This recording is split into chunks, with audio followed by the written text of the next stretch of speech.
आम्ही दोघी सवती, मी यामिनी आणि त्या दुर्गाबाई.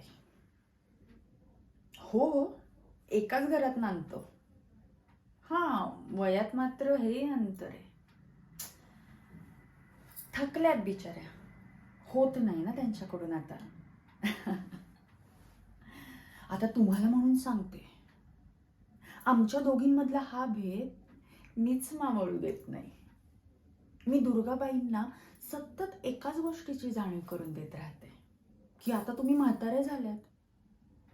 तारुण्याची रग अशी उधार उसनावर करून आणता येणार नाहीये, आणि आणली तरी ती तुम्हाला झेपणार नाही. आता तुमचा काय तो उपयोग फक्त कामवाली म्हणूनच. राणीची मिजाज नाही ना मालकिणीची हुकूमत नाही. बरोबर बोलते ना मी? पण खरं सांगू का, मला या दुर्गाबाईंना यांच्या अर्धांगिनी कमी आणि जास्त वाटतात. बायकोचं प्रेम, बायकोचं आकर्षण, बायकोचा हक्क, ह्या सगळ्या गोष्टी जणू विसर्जितच झाल्यात. नाही तर माझ्याकडे बघा ना, असं सौंदर्य शिगोशिग भरलंय. मला काही करायची गरजच पडत नाही. फक्त चिमूटभर जरी वापरलं ना, तरी असं सगळं साध्य होतं.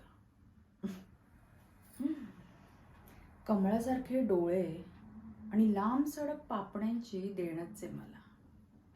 त्यामुळे बाकी कशाचा उपयोग करायची गरजच पडत नाही.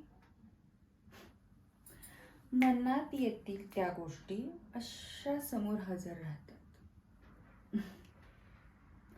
सौंदर्याची खाणच आहे मी.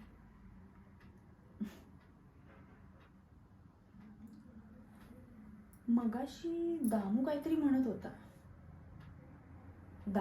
होता की यांच्या मनात माझ्या निम्म्या वयाची मुलगी आहे.